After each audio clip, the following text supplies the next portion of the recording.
Can you hear me? How you doing, man? You disagree? Jesus is God changed my mind. Yeah, I disagree. I'm Muslim by first. Okay.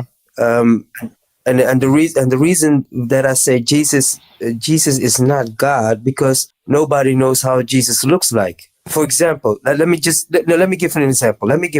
Wait, you're saying Jesus Right? is not God because no one knows what Jesus looks like? Yes. Let me explain.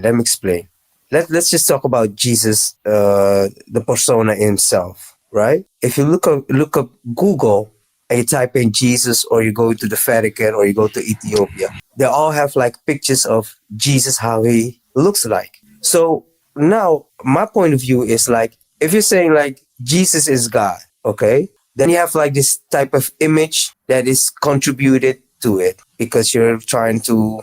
What does that got to do with that? What does that have to do with Jesus himself? So, but what it has to do with Jesus is like, what if you found out that Jesus totally doesn't look like? Just to be clear, if I drew pictures of Allah, does that mean that Allah is not God because I have pictures of him? No, because nobody knows how God looks like. Right. So he doesn't look like his creation. So if I'll ask it again, because I don't know if you hear yourself. You said that Jesus can't be God because people drew pictures of him, and we don't know what he looks like. So if I drew pictures of Allah, even though I don't know what he looks like, but I drew pictures and I said that this is Allah, does that mean that Allah is not God anymore? No, because God is not just like his creation. Okay, so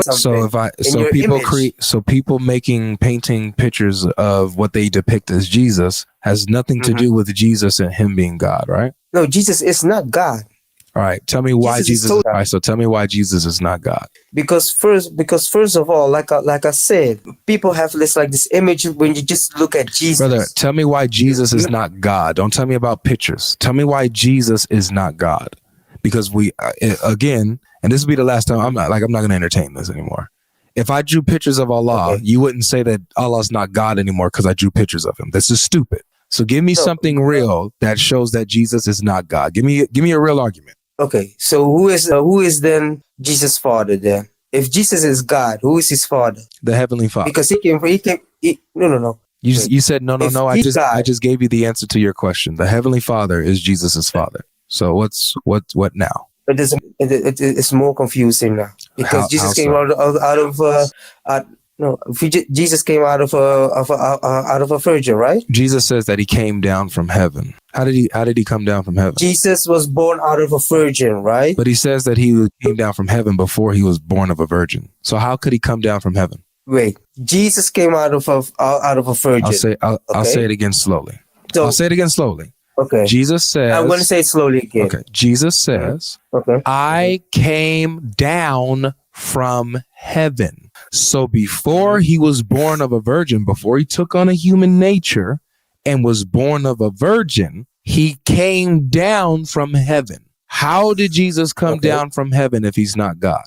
So God, in that sense, you're trying to tell me that God needs to come on earth through a biological process. My brother, to do what? I don't feel like this is. I don't feel this is fair. It's more confusing for you, huh? Yeah. You're confusing me. Get off my stage. Thank you, ma'am. I just felt 3 brain cells pop. Please come back, sweetheart. Can you bring me some tea? Some brain cell tea. You got some? Yeah, I just lost 3 of them. Gosh, that's painful. Jeez, imagine going through that every day, like having none. That has to hurt living like that, right? My friend Servant is here. Servant of the most merciful. What's going on, Avery? Salam alaikum. Wa alaikum salam. What you got for me today? What's happening? Nothing much, man. Nothing much. Trying to be like you with the interesting titles, man. Good. I've had some discussions, and I want to. It's more of a clarification, and it depends on your answer.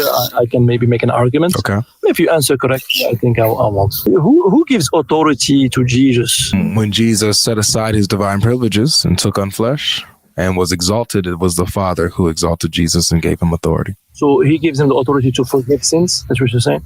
Oh no, it doesn't say that. He has that innately within himself. Oh, so he was never given authority to forgive sins. He just already had it. So when you say authority, so it's a category of authority. It's not about forgiving sins. What is it about then? What's this authority? So when Jesus is resurrected and he's getting ready to ascend and he's glorified, he's this authority that he has, this glory or this position that he has, he's seated at the right hand of the Father. And so that's the type of authority that he is given when he ascends, when he's glorified. What about when he's has on the flesh? Isn't that true that Jesus also forgives sin, and that's the Father gives him that authority to forgive sins? And you're saying it's not the case. So maybe Christians, I misunderstand Christians. Yeah, it seems like you misunderstand us. So Jesus innately has the ability to, forgive sins. So that's why he's able to do it, because he's the Son of Man. Now the authority that he's given, at his glorification is his exaltation and being exalted above all of creation, sitting at the right hand of the Father, above the angels, above men, above every principality, everything. Okay. And what about performing miracles? Was it something that Jesus himself is doing, or is the Father doing himself?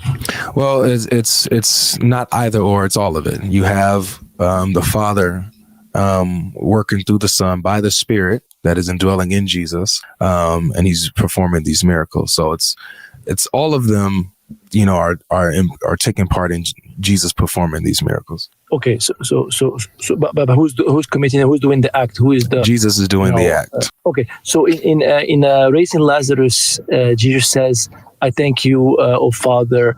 You have heard me. You always hear me." Mm-hmm. What does it mean? I can understand that this is a request that he's asking for him to help him raise Lazarus from that. Well, he doesn't say that. He doesn't say that he's asking him. He doesn't say that. Yeah. It looks like that for me. Yeah. Yeah. So what we see is Jesus addressing the Father because, and he literally says why he's doing it. He says, so that they may see and know that you have sent me and that you always hear me. Right. And so what he's doing is he is putting on display the intimate relationship that he has with the Father. So it's not to his benefit, but it's to the benefit of the audience to see that he truly is from the Father and is the Son in whom he said he was. He said himself right before this, he says, I am the resurrection and the life. So, I can understand what you're saying. If I say, yes, he's doing it only to show people, show something to people, but what you're saying implies he was pretending, even though he's doing it to show them that he has that communication with that Father, that you should also have that communication with God. But it seems that he's going to be pretending. Or you hear me, so is he pretending? Or hear me about what? Why is he? Was he just saying Jesus is thanking him? Why is Jesus thanking him? Is he pretending to thank him? That's what I'm asking. No, everything that's happening is genuine. But everything that's happening is not for his benefit. It's for the audience. I think I lost him for a second. You there, servant? Hello. Servant, is you there? All right, I lost him.